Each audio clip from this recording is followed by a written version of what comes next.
What's up guys, and welcome back to another Pokemon Sun and Moon announcement video, except information we already knew, but I'm going to try and keep this spoiler free for those of you staying away from spoilers. So, what did we get revealed today? Well, we have exclusive starter Pokemon Z moves, which is pretty cool. We have one for each starter, as you might expect.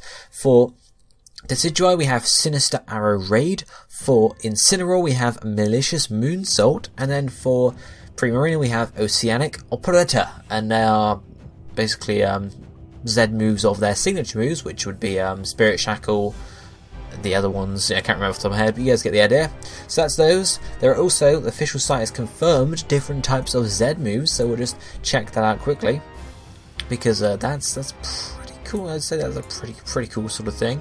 Cool features is probably under. Exclusive move, Z move for starter Pokemon. Yes, okay, so we have Z moves. So, Z move attack details. Z moves based on attack moves have far greater power than usual moves, but how powerful they will be depends on the original move. So obviously Leafage in its Z move form is not going to be as powerful as Leaf Storm in its Z move form, obviously.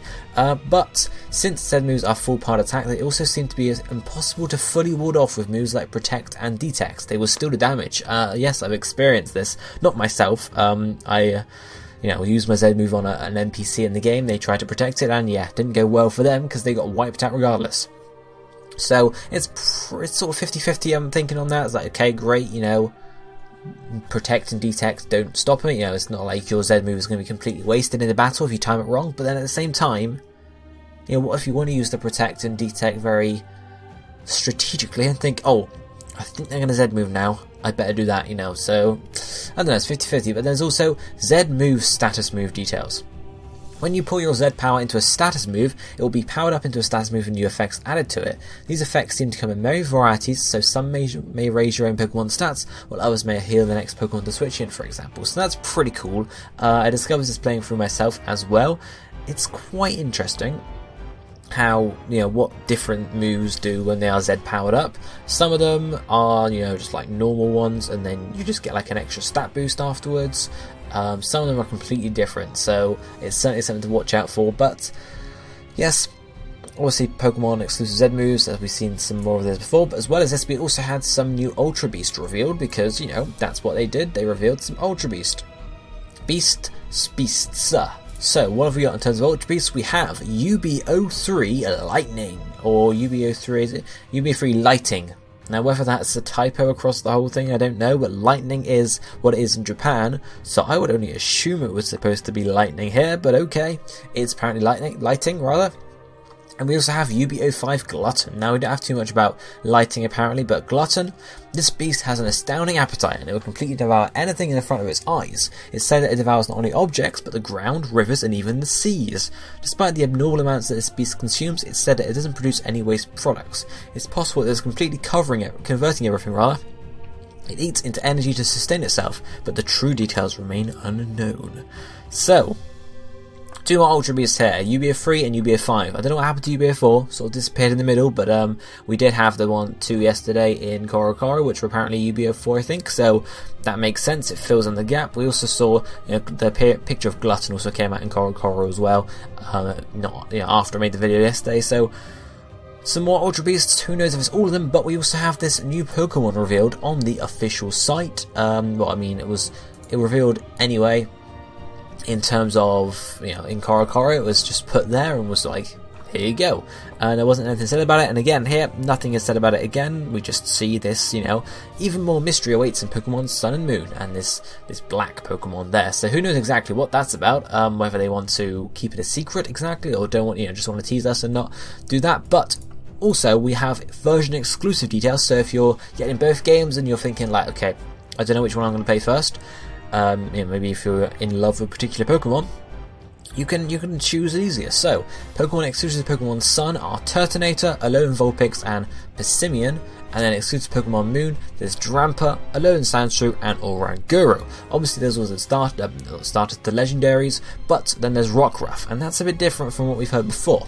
Rockruff does involve, as I say Rockruff, I mean Lycanroc. Rockruff does evolve into Lycanroc depending on version. If you're in Moon, you get Midnight form. If you're in Sun, you get Midday form. But you can find both of those forms in the wild. So even if you're getting Pokemon Moon, you can still use the Sun form. You just got to wait a bit later on in the game to catch one and use it on your team, which I think is really cool. It's not something I expected at all. I thought they were just going to keep it straight up how it was, but they seem to be quite nice, and doing us a little favour, because obviously some people didn't like the fact that they were game based rather than day-night based, so it's pretty cool that that's the case. You just got to find, obviously the midnight form will be around at night, and the midday form will be around during the day.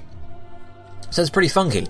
And yeah, that's basically all we had revealed today. As well as that, we also had Alolan Diglett and Alolan Dugtrio properly revealed. We saw Dugtrio ages ago, but we have Diglett now as well.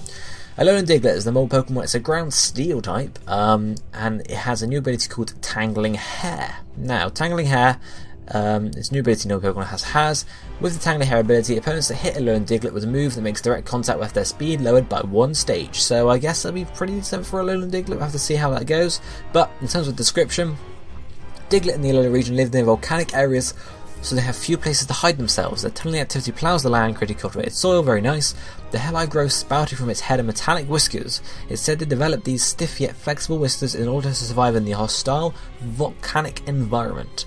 The whiskers provide a sensory function, enabling Alolan Diglett to scan the surrounding area without exposing their faces above ground. Their current emotional state is revealed by their whiskers. When they stand up straight, they're angry. When they wave, they're on alert, and when they swing their whiskers around, they're in a good mood, and when they droop, they're feeling lonely or downhearted. And of course we have Alolan Diglett as Diglett, Alolan Dugtrio as well to go along with that. Alolan Dugtrio, same typing, everything like that. In the Alola region, Dugtrio is revered as an incarnation of the god of the land and is treated with great importance. This is why the people of Alola fall to their knees and bow deeply when they come across Alolan Dugtrio that's poked its faces out of his burrow. Their whiskers shine with a brilliance akin to golden hair. They're flexible just like Diglett's but hard and strong. They continue to grow throughout Dugtrio's life, although at a very slow rate, and removing the whiskers from the Alola region is prohibited. It's said that those who take them receive divine punishment. Every year many tourists come back apparently to return whiskers they had taken. Ooh, interesting. There is a superstitious belief that many Alolan Dugtrio come out of their holes on a day when a volcano will erupt. Older residents of Alola will flee immediately at the sight. It's thought that Alolan Dugtrio, which live beneath the ground's surface, detect movements in the ground that indicate an impending eruption and are so alarmed that they come above ground. There we are. So, 2 more Alolan forms there. We saw Alolan Dugtrio inside the demo, so it wasn't really a huge surprise when it got revealed. But Ground Steel, that's an interesting type. But that's all we have for today, guys. So do let me know what you think about this down below. What do you think of the exclusive Z moves? Have you seen the trailer? Are you liking how sort of awesome and sort of amazing they are? Very powerful and very sort of showboaty, I suppose. And let me know what you think about the new Ultra Beasts. And of course, Alolan Diglett and Alolan Dugtrio. But for now, this is going to be it for me for today. So if you enjoyed the video, hit the like button. I'll be seeing you next time. Thank you for watching. Goodbye, my friends.